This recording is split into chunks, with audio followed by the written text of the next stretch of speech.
el libro de Apocalipsis, capítulo 3. Vamos a leer del verso 14 al verso 22. Apocalipsis, capítulo 3, del verso 14 al verso 22.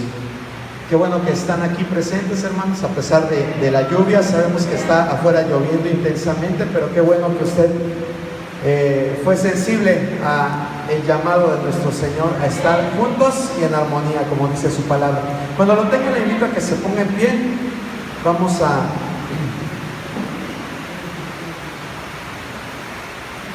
a leer estos versos alternadamente. Voy a leer el verso 14, usted el 15 y así hasta llegar al verso 22.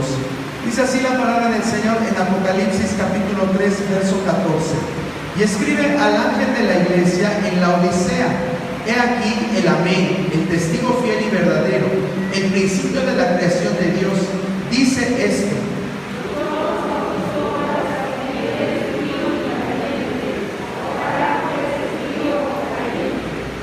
pero por cuanto eres tibio y no frío ni caliente, te vomitaré de mi boca.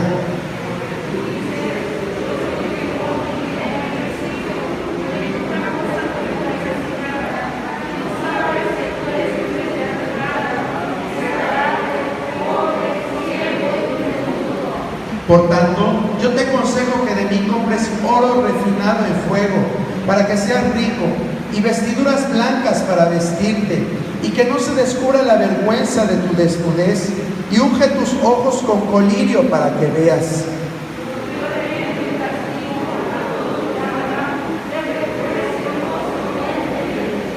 He aquí yo estoy a la puerta y llamo. Si alguno oye mi voz y abre la puerta, entraré a él y cenaré con él y él conmigo.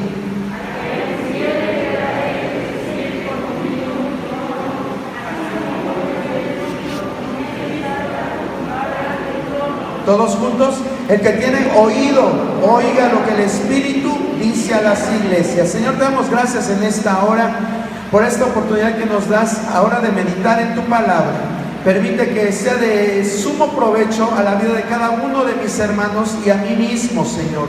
Que nos exhorte, que nos corrija, que nos consuele, que nos edifique, Señor, conforme a tu voluntad.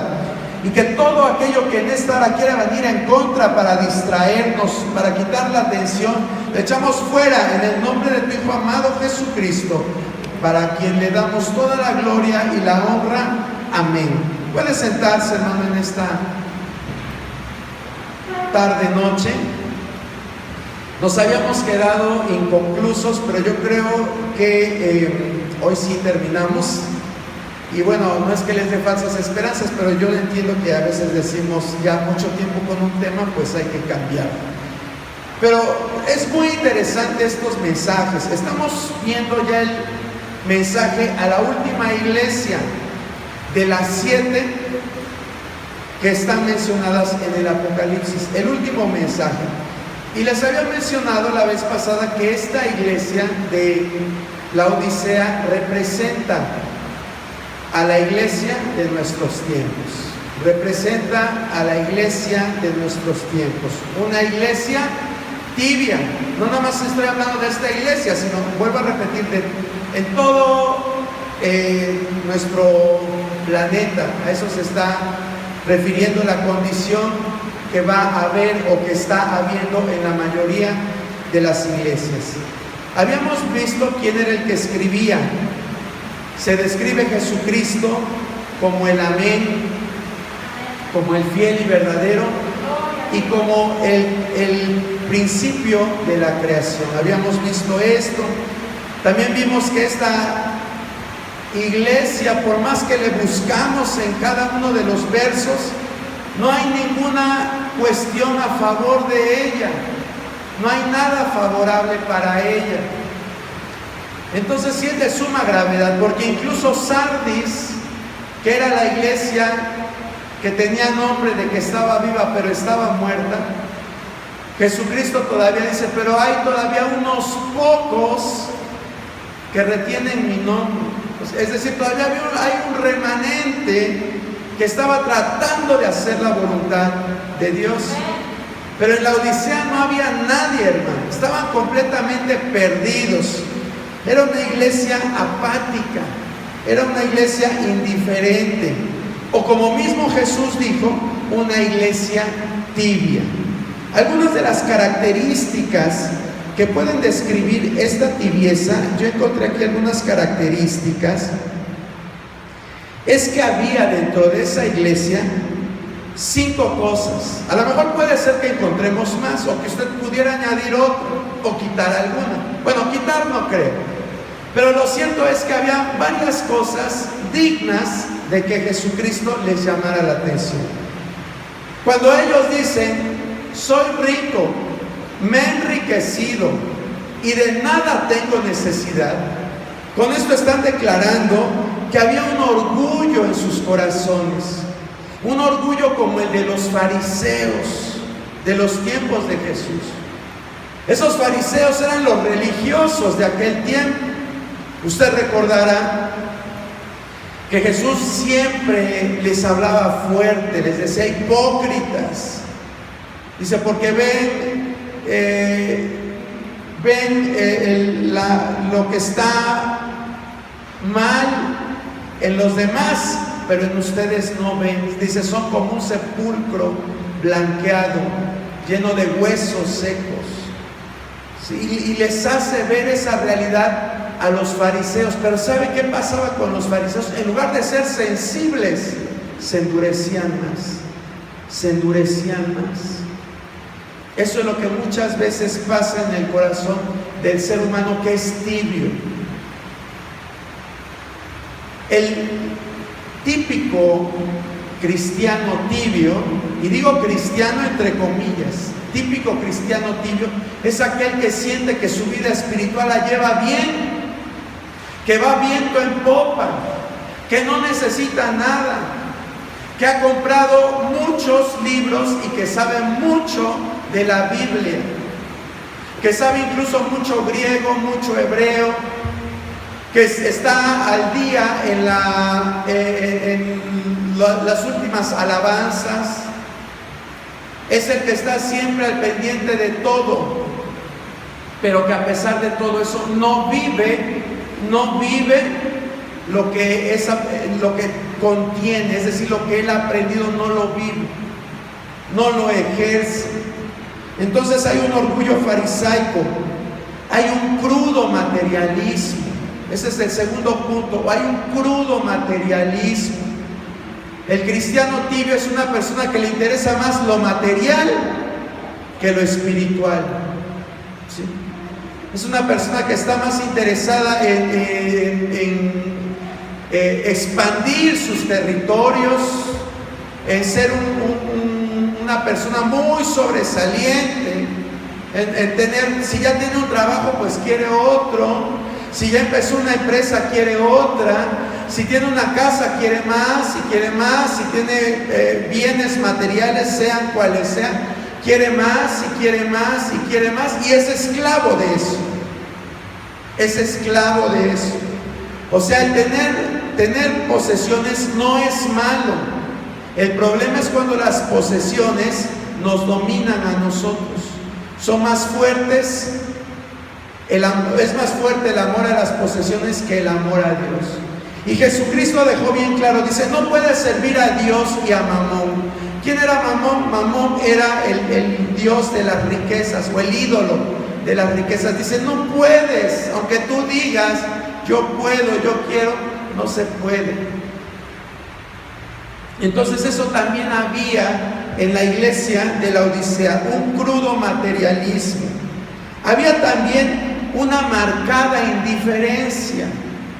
Había una marcada indiferencia espiritual en los miembros. No les interesaba realmente las actividades espirituales. No les interesaba quizás hacer buenas obras. No les interesaba. Se les proponía hacer alguna actividad y no iban. Se les proponía recolectar para algunas personas necesitadas, no aportaban. Siempre estaban pensando solamente en ellos y en ellos y en ellos. Había una autosuficiencia arrogante,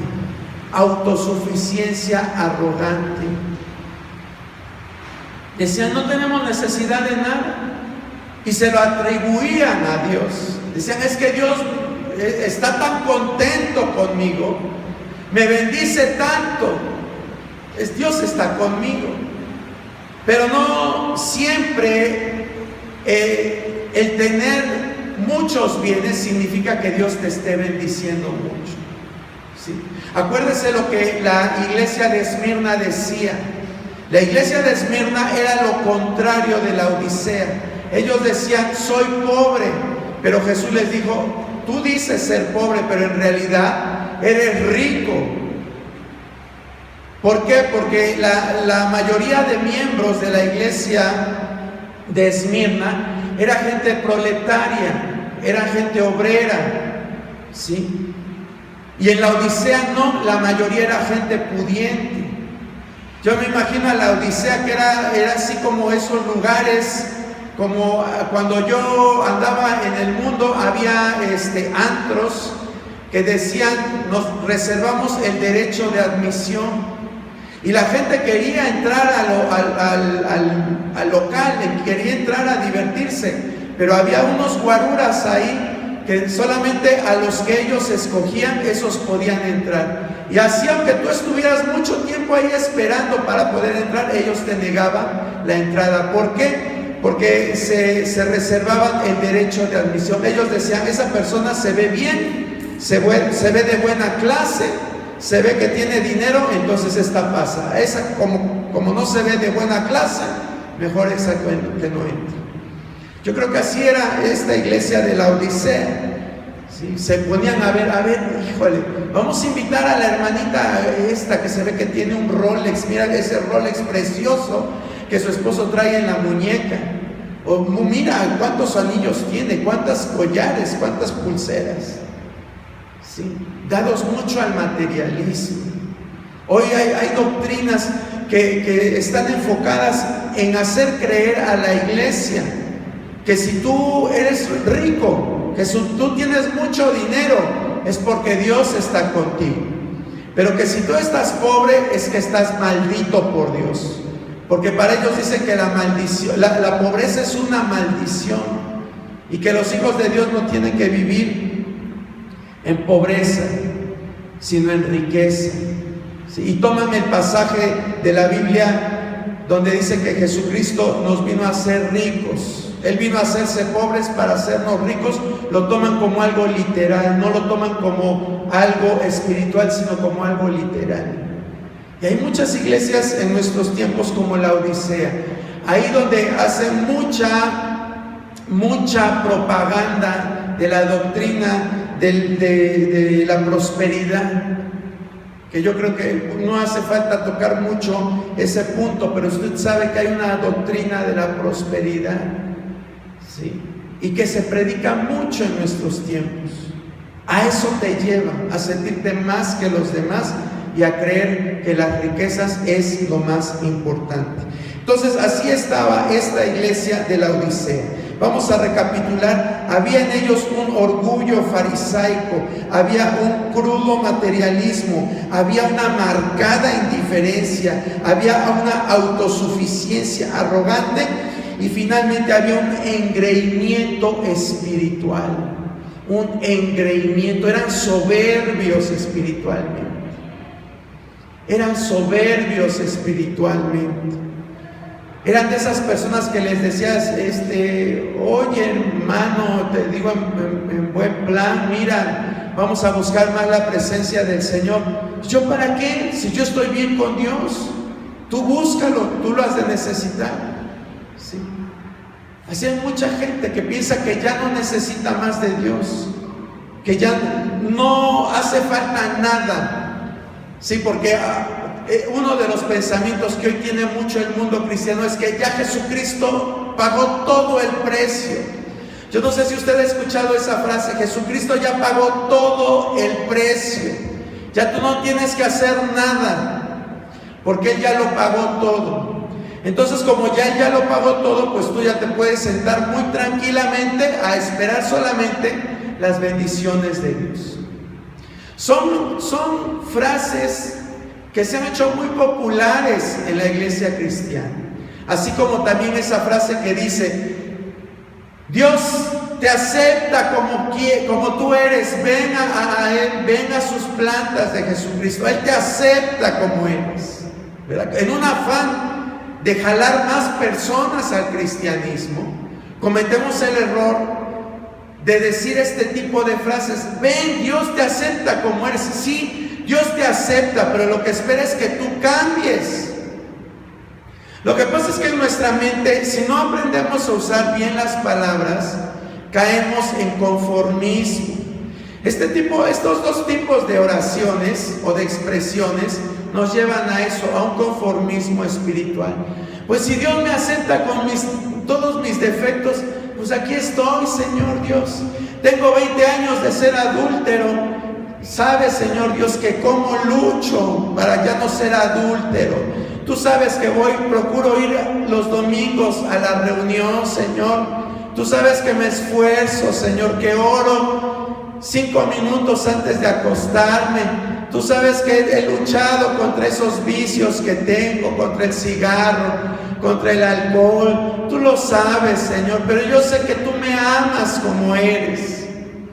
¿Usted cree que viniendo 5 minutos, orando 5 minutos al día, usted cree que viniendo a la reunión solamente los domingos, usted cree que buscando el rostro del Señor en tu casa, usted cree que si solamente se lamenta de sus defectos, de sus malos hábitos, en lugar de estar formando buenos hábitos, como decir, bueno, a mí me gusta un motor de decir palabras obscenas, ahora mejor voy a leer la Biblia, me voy a empapar de la palabra y voy a hacer que esa palabra se me meta hasta lo más profundo de mi cerebro para que solamente piense en las cosas. Eso es un buen hábito, leer la Biblia. Un buen hábito es que tú le hables, te propongas todos los días. Le voy a hablar a una persona mínimo, a una persona le voy a hablar por día. O bueno, ya no digamos por día, cada tercer día le voy a hablar a una persona de Cristo. Esos son buenos hábitos que te van a ayudar a romper los hábitos malos, a romper los malos hábitos. Voy a tratar de incorporarme a las actividades de la iglesia, voy a empezar a venir a las reuniones de jóvenes, voy a empezar a venir a las reuniones establecidas. Cuando nosotros nos bautizamos en esta iglesia, había una de las preguntas que se les hacían a los que se bautizaban era: ¿y vas a venir a las reuniones, a todas las reuniones establecidas y por establecer? Y la mayoría decía sí. ¿Sí? Los que se bautizaron aquí saben a lo que me estoy refiriendo. Pero a la hora de la hora, ¿verdad? Se nos cruza un aguacero, se nos cruza el tren. Bueno, el tren no podemos hacer nada, ¿verdad? Pero el aguacero podemos ponernos una sombrilla, traernos una sombrilla, un impermeable, y voy a la reunión. Que hace mucho calor, bueno, pues y no ponen los ventiladores, nada más están de adorno. Bueno, pues me llevo un abanico. ¿Sí? Pero vuelvo a repetir las enseñanzas que hoy nos dan de que Dios te acepta como eres, que ya Jesucristo todo lo pagó, que tú ya no te esfuerces, nos lleven a este tipo de situaciones como la Odisea, a una apatía espiritual. A una apatía espiritual. Ya no te esfuerces. Porque si tú te quieres esforzar, momento, hermano, ¿qué te pasa? Si la salvación es por gracia, no por obras. Si la salvación es por gracia, ¿para qué te esfuerzas tanto? Vive en la gracia del Señor, ¿verdad? Te llenan la mente con esas verdades a medias, porque son verdades a medias. Dios siempre espera algo más de su iglesia. Yo siempre les he dicho, las expectativas que Jesús tiene de su iglesia son grandes, hermano. Lo que Él hizo por su iglesia fue algo grande. Él se despojó de su gloria, se despojó de la alabanza que le daban en el cielo, se despojó de tantos privilegios, se vino a ser humano, y ni siquiera un humano rico. Se vino a ser un humano pobre, que dice que no tenía dónde reclinar su cabeza. Las zorras tienen sus cuevas y las aves tienen sus nidos, mas el Hijo del Hombre no tiene dónde reclinar su cabeza. Y muere como el peor de los malhechores, como un maldito. Se hizo una maldición. ¿Tú crees que no vale la pena vivir una vida consagrada a Él, esforzándote en la gracia del Señor Jesucristo? ¿No vale la pena? Sí, Jesús nos salva por gracia, porque nosotros no podemos hacer nada para ser salvos. Pero yo, una vez que acepté esa gracia, yo debo de esforzarme por ser cada día más y más agradable. Si usted se da cuenta, los mensajes son diferentes para cada una de las 7 iglesias. Sin embargo, hay cosas que tienen en común. Y una de las cosas que tienen en común es que Jesús siempre les decía: conozco tus obras. A las 7 les dice lo mismo: conozco tus obras. Y las obras podían ser o buenas o malas, así de simple. Nada de que a mitad, porque ya vemos lo que le dice a la Odisea: por cuanto no fuiste frío ni caliente, sino tibio, te voy a vomitar de mi boca. Dios no quiere tibios, hermano. Dios no quiere tibios. Y hace 8 días yo le decía, cuando empecé a estudiar esto de por qué fríos, digo, ¿por qué Jesús prefiere fríos que tibios? ¿Por qué Jesús prefiere fríos? Yo no sé si usted se lo ha preguntado. Pero a mí se me hizo increíble cuando lo leí con el énfasis para dar una enseñanza. Digo, bueno, ¿y por qué dice que fríos? Bueno, es que los fríos tienen, yo les decía hace 8 días, tienen necesidad de calor. Un tibio no ve esa necesidad porque está tibio, está cómodo, ni está caliente ni está frío, pero está tibiecito, cómodo, tranquilo. Como por ejemplo, yo le decía el ejemplo de frío en los tiempos de Jesús. Era ese malhechor, era esa prostituta, era ese publicano que al escuchar el mensaje de Jesucristo, su corazón tenía el primer contacto con el Espíritu Santo, y el Espíritu Santo los llevaba a tener esa convicción de pecado. Les decía: tú eres un pecador y si no te arrepientes te vas a ir al infierno, te vas a condenar. Entonces el frío, al tener contacto con el Evangelio de Jesucristo y con el Espíritu Santo, sentía la necesidad de cambiar a una temperatura cálida, a algo caliente. Sí, la prostituta, el publicano, los malhechores, yo les decía, aquel que estaba en la cruz en ese momento y tiene ese encuentro con Jesús, le dice: cuando estés en tu reino, acuérdate de mí. Y Jesús le dice: te digo de cierto, hoy estarás conmigo en el paraíso. De cierto te digo que hoy estarás conmigo en el paraíso. Era un frío, pero que entró en calor. Sin embargo, ¿cómo era Judas, hermano? ¿Cómo era Judas? Judas había escuchado el mensaje de salvación. Judas fue uno de los 70 que Jesucristo manda a predicar el Evangelio a las aldeas cercanas. Y dice que todos llegaron maravillados porque podían echar fuera demonios, porque ponían las manos sobre los enfermos y sanaban. Y ahí estaba Judas, porque era uno de esos. Llegó maravillado. Judas escuchó el sermón del monte, escuchó el mensaje de los olivos, escuchó cuando Jesús hablaba y reprendía a los religiosos, vio cómo sanaba a la gente, cómo alimentó Jesús a 5,000. Todo esto lo vio Judas. Pero ¿sabe qué? La palabra no entraba en su corazón. No entraba. Quizás estaba ahí las grandes horas al lado de Jesús, y en lugar de estar escuchando, estaba pensando. Híjole, a ver, vinieron 5,000. Si cada uno da un ciclo de plata, si lo multiplicamos por 5,000, más aparte si dan el ciclo de su hijo, y si tiene 3 hijos, ¿a cuánto asciende la ofrenda? Y todavía el ciclo de su esposa. Dios mío, cuánto dinero. Ahora, con ese dinero, ¿qué podríamos hacer? Nos podríamos ir de vacaciones a Siria, nos podríamos ir a dar unas vacaciones al mar Mediterráneo, podríamos ir a Egipto, podríamos ir a traer, y así quizás se la pasaba Judas durante todo el sermón de Jesucristo.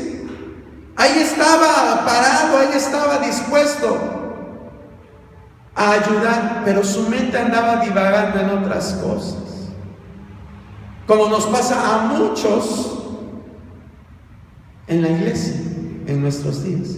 Estamos aquí, pero nuestra mente está en otro lugar, estamos pensando en otra cosa. Estamos pensando, ay, ahorita que llegue a mi casa voy a ponerle el partido, voy a ver qué serie está buena en Netflix, voy a ver qué cosas hay, qué encuentro, a ver a dónde me voy a pasear, me voy a ir a Plaza Valle, me voy a ir a... Y andamos buscando muchas cosas. Eso es ser tibio. Y tan solo le estoy diciendo cuando estamos acá. Ahora, ¿qué pasa del lunes a sábado? ¿Qué pasará con esos hermanos que vienen nada más los días domingos, de lunes a sábado? Y llegan los domingos solamente a las 11, ya barriéndose a las 12 del día a escuchar nada más el mensaje. Eso es la tibieza, hermano, la indiferencia. No te interesa, hermano. No te interesa predicar el evangelio, no te interesa que más gente acepte a Cristo como su Salvador, no te interesa. Nuestras oraciones, las oraciones del tibio siempre están centradas en su persona. Las oraciones de los tibios siempre están centradas en sus personas. Son los que siempre están pidiendo: Señor, te pido que me sanes, que me toques mi cabello que se me está quebrando, le está saliendo orzuela, Señor, que toques la uña la uña del dedo gordo de mi pie derecho, Señor, porque se me está enterrando, Señor. Señor, te pido que me des un trabajo mejor, Señor Dios. Ya no aguanto a mis compañeros de trabajo. Señor, te pido, y así se la pasan toda la oración pidiendo por cuestiones personales.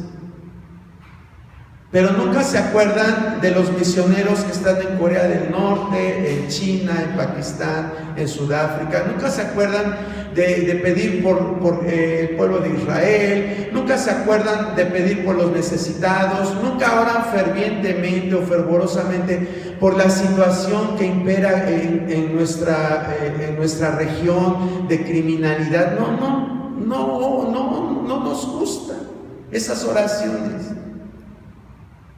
Nuestra oración es así como a la lámpara maravillosa de Aladín, ¿verdad?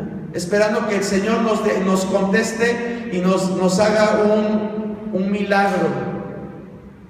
Esa es la oración del tibio.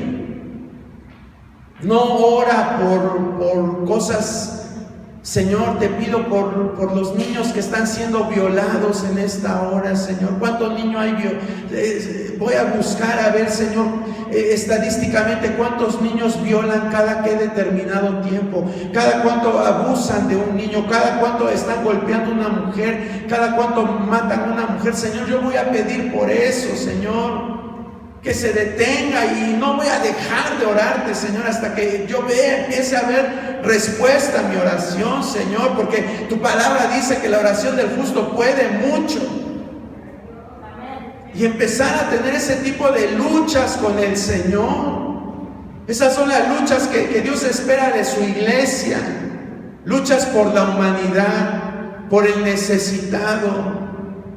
Luchas por el menesteroso, luchas por la gente que en verdad está sufriendo.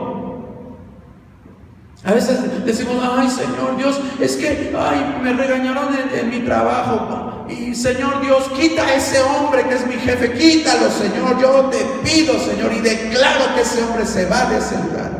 Y nos ponemos a estar haciendo oraciones muy valientes de que yo declaro y yo decreto y queremos casi mandar al infierno al que te hizo la vida imposible. Bueno, pero ¿por qué te hizo la vida imposible? ¿Qué te pasó? Pues es que yo llego tarde, o a veces tengo mi media hora de comer y a veces me tardo 1 hora o hora y media, y por eso se enoja mi jefe. Y hacemos a veces oraciones que ni siquiera, yo creo que Dios nos atiende, porque dice: lo que estás pidiendo son puras cosas que ni siquiera. Pero así vemos muchos cristianos de utilería, hermano. Cristianos de utilería. ¿Sabe usted a qué se le dice cosas de utilería? ¿Sí? Son las cosas que nada más de momento sirven por un momento y ya después se desechan. Así muchos somos en la iglesia de Cristo. Pero Jesús le dice a esta iglesia, dice: tienes que hacer 3 cosas. Ya que eres un desventurado, un miserable, un pobre, un ciego y un desnudo, cosas fuertes. Si usted piensa que lo que yo te estoy diciendo, estos ejemplos que yo le estoy poniendo, son fuertes, imagínense la reprimenda que Jesús le da a la iglesia de Laodicea. Es un desventurado, un miserable, pobre, ciego y desnudo. Jesús le dice: compra de mí oro refinado. Hace 8 días veíamos la cita de Primera de Pedro 1:7. ¿A qué se estaba refiriendo con eso? Era que tengas fe. ¿Sí? Primera de Pedro 1:7 dice que la fe es como el oro refinado, más que el oro refinado. Pues Jesús le dice: adquiere fe, porque tú estás confiando solamente en tus recursos. Tú estás confiando únicamente en tus recursos. Tienes muchas actividades. Ya compraste tus lucecitas de neón, tus pantallas LED. Ya el templo ya no es templo, ya ahora es un antro, todo pintado de negro para que las luces brillen, ¿verdad? Porque pues, ¿cómo van a brillar las luces en el templo que está pintado de blanco? Entonces, para hacerlo resaltar, tenemos que pintar el templo de negro. Bueno, ¿y para qué le digo? Ya ahora ya ni se llaman templos, ¿verdad?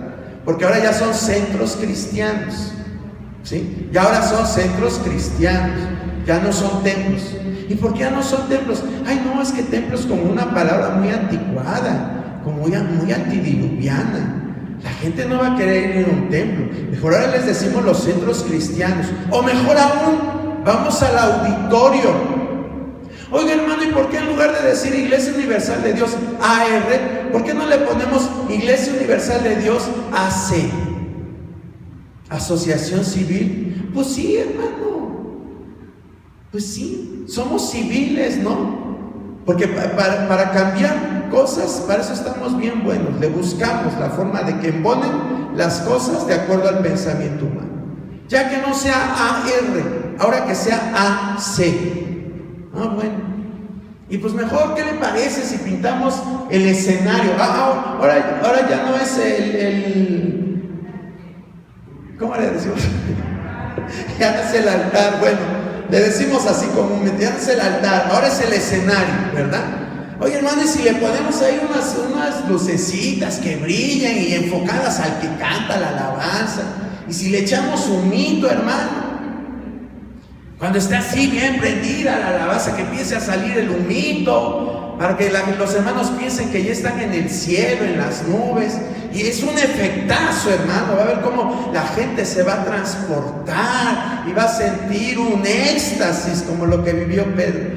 Ajá, sí, tú y tu nieve. Y así hay muchos lugares, hermano, que hoy en día sí están confiando en sus propios recursos. Confiando en sus propios recursos. A ver, fíjate quién canta bonito de la congregación. Pues mire, hermano, esa muchacha canta bien bonito. ¿Y qué tiempo tiene de convertida? pues dice ella que el 30 de febrero fue que aceptó a Cristo como su Salvador y que pues que trata de asistir y que trata de cambiar, todavía le hace a la droga. Bueno, ¿no puede ser otra persona? Pues es que la única que tiene voz de ángel. Pues no importa, tráete la que cante bonito, ¿verdad? Se vaya a cantar a los palenques. Cuando hay fiesta, cuando está la Espori, se va a los palenques y canta unas de Paquita, la del barrio, preciosas, preciosas.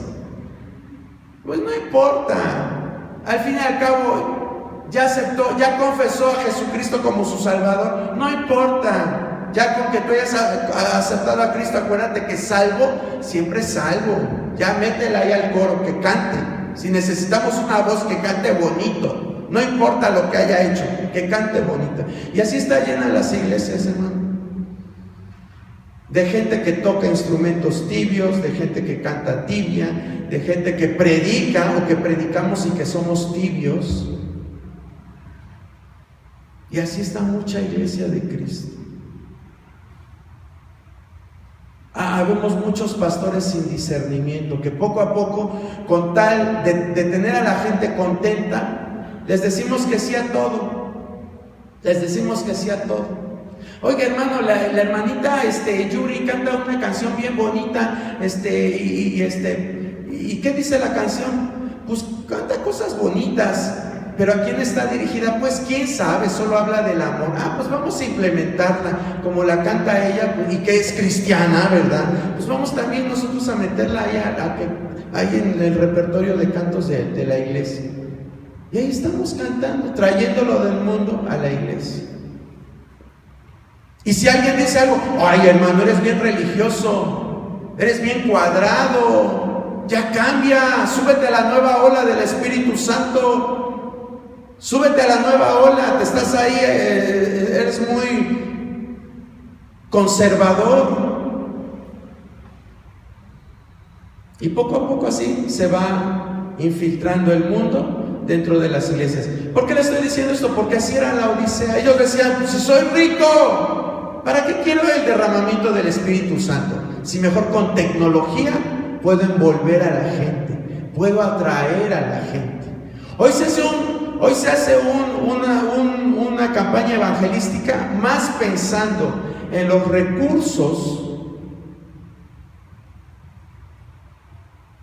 recursos materiales para la campaña,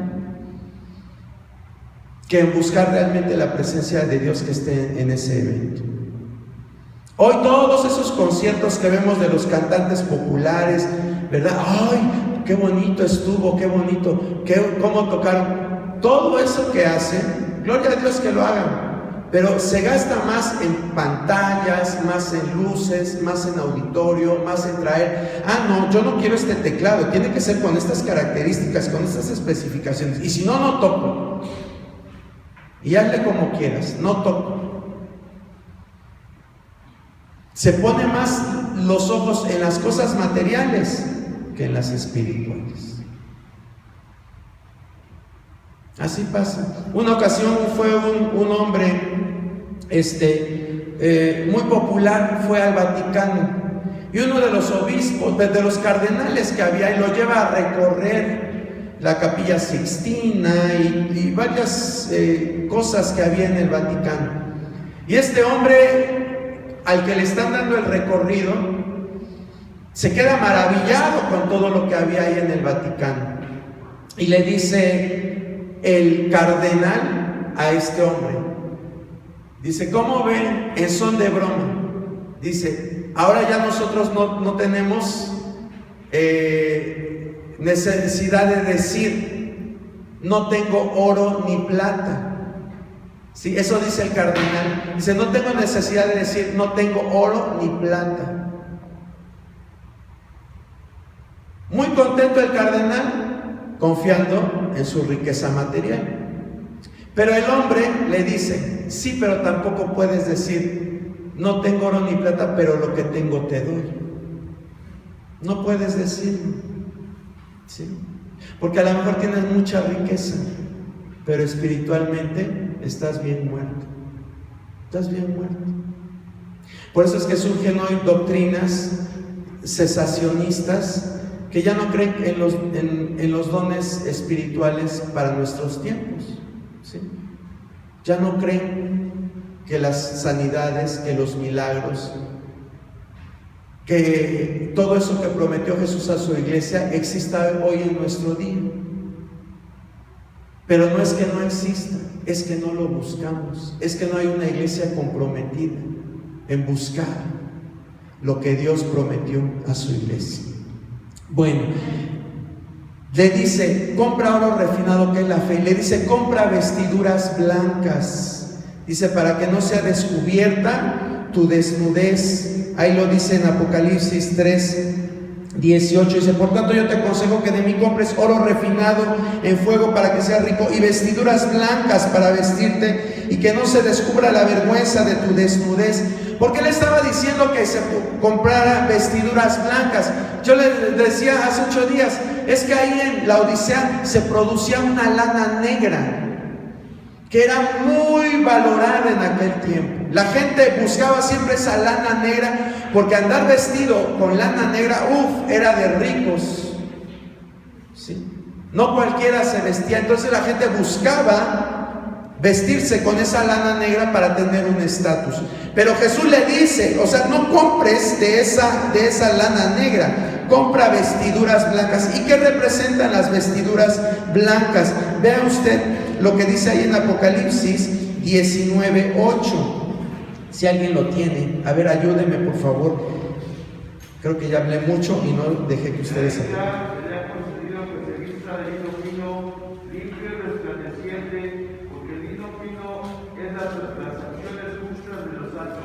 Gracias, hermano Adriel. Dice, de lino fino, resplandeciente. Y usted va a decir dónde dice blanco. Bueno, es que en el verso 14, allá nos menciona esa característica, que es blanco. ¿Lo puedes leer el 14, hermano Adriel, por favor? Y los ejércitos celestiales, vestidos de lino finísimo, blanco y limpio, le seguían en caballos blancos. Gracias, hermano. Ahí ya vemos que añade al lino fino, le añade que era blanco. Y entonces, ¿qué representa estas vestiduras blancas? Dice, porque el lino fino es las acciones justas de los santos. Las acciones justas de los santos. Dios quiere que nos vistamos, que nos despojemos de la vieja vestidura y que nos vistamos de la justicia del Señor, las acciones justas. Bueno, hermano, ¿qué son las acciones justas? Las acciones justas es lo que a Dios o a Jesucristo le agrada. ¿Qué le agrada a Jesucristo? Le agrada que le busques, le agrada que estés en su presencia, le gusta que seas una persona fervorosa. ¿Qué es fervor? A ver, alguien que me pueda decir, ¿qué es fervor?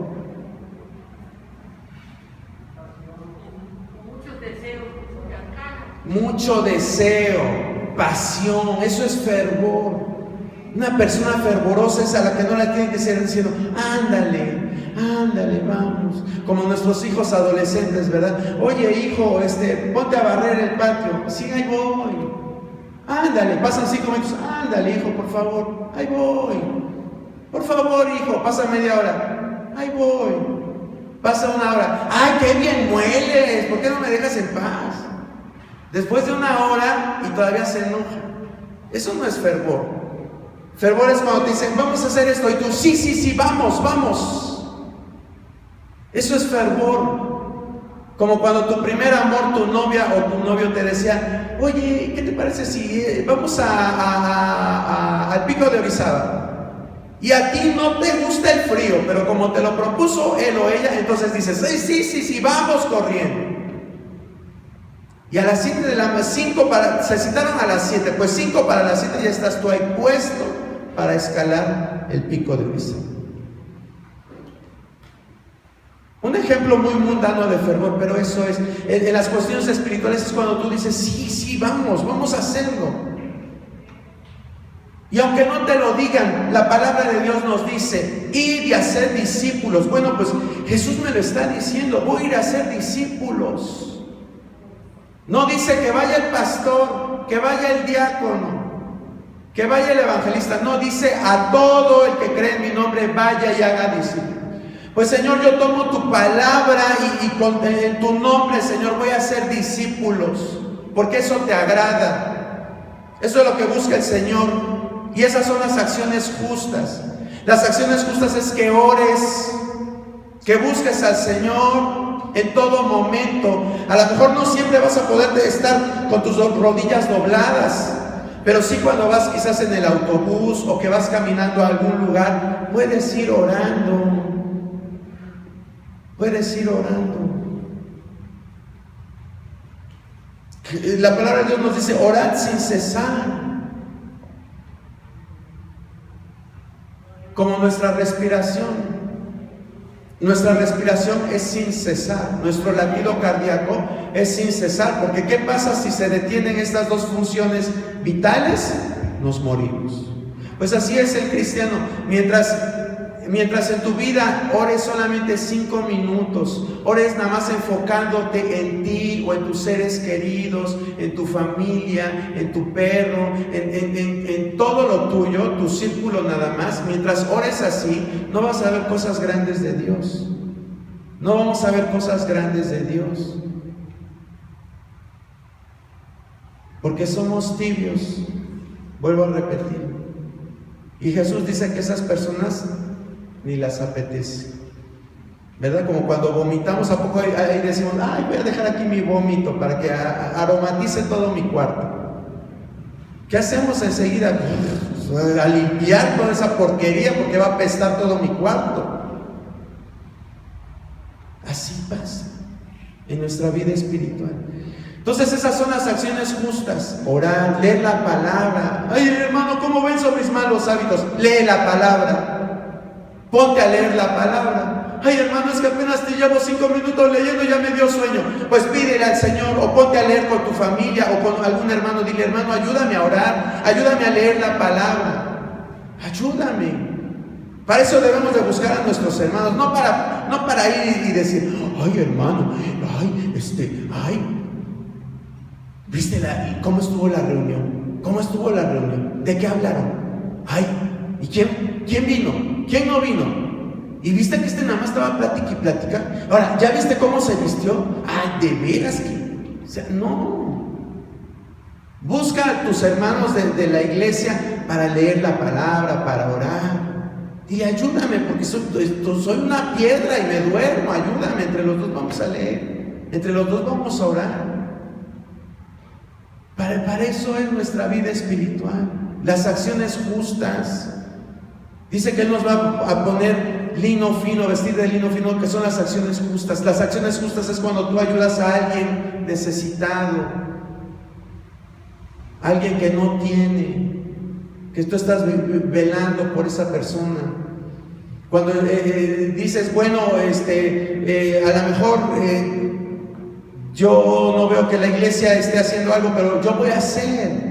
Es que a veces dicen, ay, es que en la iglesia ni se hace nada, el pastor es bien así, es bien asado. Pues allá hay muchas asociaciones civiles a las que tú puedes ayudar. Hay muchos niños necesitados, hay muchos ancianos que no te van a pedir dinero, que lo único que quieren es que tú llegues y los abraces. ¿Te costará mucho hacer eso? Nos costará mucho hacer eso, ver por un necesitado. Nos costará mucho. Eso es lo que busca Jesús, que así sea su iglesia. Ay, es que yo no sirvo al Señor porque el hermano no me pone a hacer nada. Les he dicho miles, bueno, no miles, pero sí algunas veces les he dicho, acá dentro de la iglesia no es la gran cosa servir, se lo digo en serio, y a lo mejor alguno va a decir, ay, hermano, qué tonterías dices. Allá es donde vas a trascender, afuera. Los grandes hombres de la Biblia, las grandes mujeres de la Biblia trascendieron afuera, no metidos en el tabernáculo, no metidos en la iglesia, ¿sí? Trascendieron allá.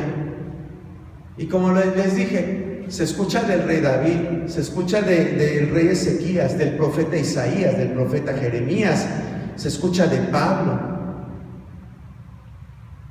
Pero si se mencionan 5 pastores en la Biblia o de servidores que estaban dentro de la iglesia, es mucho. ¿Sí? Así es que no creas que estar aquí al frente es la gran cosa humanamente hablando. Humanamente hablando. Sí. Si tú quieres trascender espiritual, allá afuera hay mucho campo donde trabajar. Mucho campo. Sí. Unge tus ojos con colirio, es la tercera que le dice, es la tercera recomendación que le dice. ¿Qué es el colirio? Vamos a ver qué dice en Primera de Juan, capítulo 2, verso 20. Primera de Juan, capítulo 2, verso 20.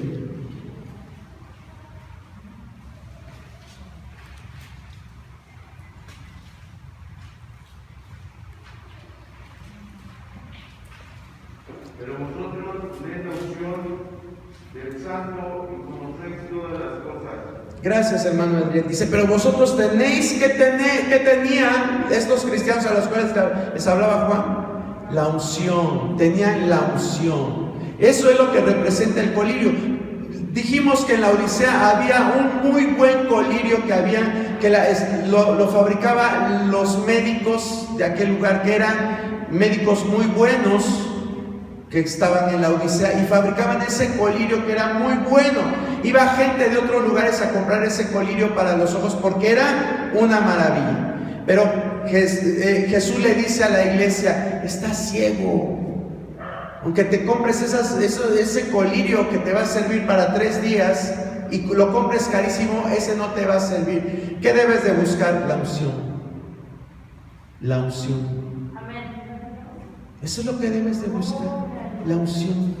Porque dice acá, pero vosotros tenéis la unción del Santo y conocéis todas las cosas. ¿Quieres aprender la vida viendo las cosas como las ve Dios? Busca la unción del Espíritu Santo. Busca la unción del Espíritu Santo. Si no, te vas a ahogar en medio de los problemas. Los problemas los vas a ver como cualquier persona los ve. Cualquier persona que no conoce a Cristo, así los vas a ver. Tenemos que buscar la unción, hermano. Tenemos que buscar esa unción del Espíritu Santo. Tenemos que buscarla, y aunque a lo mejor tú digas: es que a mí nadie me habló de esa unción del Espíritu Santo, yo vengo de una iglesia en la cual todo eso ya no se habla, ya no se menciona. No, pero aquí tenemos que buscar eso, porque esta iglesia nació por eso, por la unción del Espíritu Santo. Esta iglesia fue producto de esa unción, por eso creemos todavía que Dios sigue obrando, sigue actuando, sigue derramando su Espíritu, sigue bautizando con su Espíritu Santo, sigue haciendo milagros, sigue haciendo sanidades, sigue haciendo prodigios en medio de su pueblo. Pero lo tenemos que buscar todos juntos, toda la iglesia, hermano, todos unánimes. El mensaje era para la iglesia. Le dice: sé celoso y arrepiéntete. Deja la indiferencia, deja la apatía. Si tú piensas que nada más ser cristiano es venir y sentarte 2 horas el jueves y el domingo, estás muy equivocado. Estamos muy equivocados. Tenemos que ir contracorriente, así como los salmones, hermano. Así como el salmón va contracorriente. Así nosotros tenemos que ir siempre contra el mundo, contra los afanes, contra los deseos, contra los malos hábitos, para ser vencedores. Jesús le dice: sé celoso y arrepiéntete, porque así no vas a lograr nada. Dice: yo estoy a la puerta y llamo. Se lo está diciendo a la iglesia. Si alguno oye mi voz y abre la puerta, entraré a él y cenaré con él y él conmigo. En Israel, la comida más fuerte era la hora de la cena, porque era cuando llegaba el carpintero, llegaba el pescador, llegaba el obrero, llegaban los jefes de familia y llegaban, ya que se estaba ocultando el sol, llegaban a sus casitas y se sentaban. El desayuno y la comida la hacían en sus lugares de trabajo, pero ahí no podían platicar en familia, no podían descansar, comían rápido para seguir trabajando. Pero cuando llegaban a su casa, se sentaban, estaban tranquilos con su familia, todos felices, todos contentos. A esa cena se le llamaba el diepnón, así se llamaba esa comida, el diepnón, y era la hora de la cena. Y era un tiempo de armonía, nadie los correteaba, la gente, todos felices porque llegó papá de trabajar, llegó mi viejito de trabajar, y el viejo a decir, ahora voy a estar con mis hijitos, voy a estar con mi esposa, y todos contentos. Y se pasaban horas platicando. Pues eso es lo que Jesús quería con la iglesia. Dice, yo estoy a la puerta y llamo, si alguno oye mi voz, entraré a él y cenaré con él. De esa forma, hermano, Dios quiere tener una relación más íntima con nosotros, no que nada más lo veamos para que nos solucione la vida. No, empieza a cambiar tu forma de ser, empieza a cambiar, a decir, no es que Jesús no es Aladino, es que Jesús no es mi mago que me va a cambiar la situación. Jesús es alguien que me ama y que quiero yo estar con él. Dice, entraré a él y cenaré con él y él conmigo. Entraré a él y cenaré con él y él conmigo. Dios lo está esperando, hermano, y Dios tiene sus tiempos. Vea esta cita en Cantares 5:6. Cantares 5:6. Me gustaría que todos la buscaran. Cantares 5:6. Vamos a leer esta cita.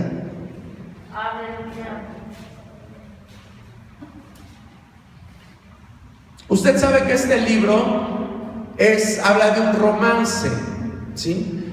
Y que es metafóricamente, el hombre es Jesucristo y la mujer es la iglesia. Pues vean lo que pasa en este versículo. Dice, abrí yo a mi amado, pero mi amado se había ido, había ya pasado, y tras su hablar salió mi alma. Lo busqué y no lo hallé, lo llamé y no me respondió. Fíjese esta situación que pasaba con esta mujer. Dice, desde el verso 4, dice, mi amado metió su mano por la ventanilla y mi corazón se conmovió dentro de mí. Yo me levanté para abrir a mi amado y mis manos gotearon mirra y mis dedos mirra que corría sobre la manecilla del cerrojo. Abrí yo a mi amado, pero mi amado se había ido. Se distrajo un momento esta mujer. Se distrajo un momento. ¿Y qué pasó en lo que se distrajo esa mujer? Su amado se había ido. Se había ido. Que eso no nos pase, hermano. Que eso no nos pase. Jesús está diciendo, yo estoy a la puerta y llamo. Ese pasaje lo ocupan mucho aplicándolo a la gente inconversa, ¿verdad? Les decimos, es que Jesús está llamando, ábrele la puerta. Pero el pasaje no es para los inconversos, es para su iglesia, para los que se dicen ser cristianos, pero andan a medias tintas. Hoy el Señor nos está diciendo, entra en una relación profunda. Entra en una relación profunda conmigo. Yo quiero tener una relación íntima contigo. Yo quiero ser tu amado. Yo quiero estar ahí contigo, decirte amada mía, paloma mía, princesa mía. Eso es lo que Jesús quiere de nosotros, hermano. Es lo que en esta hora Él nos propone. Ponte de pie. Vamos. En esta hora sí. Yo no sé si para alguien fue este mensaje. Yo espero que todos estemos calientes en el Señor, en su presencia. Pero si hay alguien que está tibio, es tiempo de decirle, Señor, yo quiero en realidad estar en tu presencia siempre, estar en tu presencia, no nada más buscarte cuando es domingo, cuando es jueves. No quiero nada más buscarte en los días de culto. No quiero nada más buscarte cuando tengo necesidad y que quiero que tú me ayudes. No quiero nada más buscarte por interés, Señor. Quiero que tú en verdad tomes el centro en mi vida. Quiero que en realidad tú tomes el lugar que a ti te pertenece, Señor Dios. Quiero que tomes ese lugar en mi vida. Señor Dios, en esta hora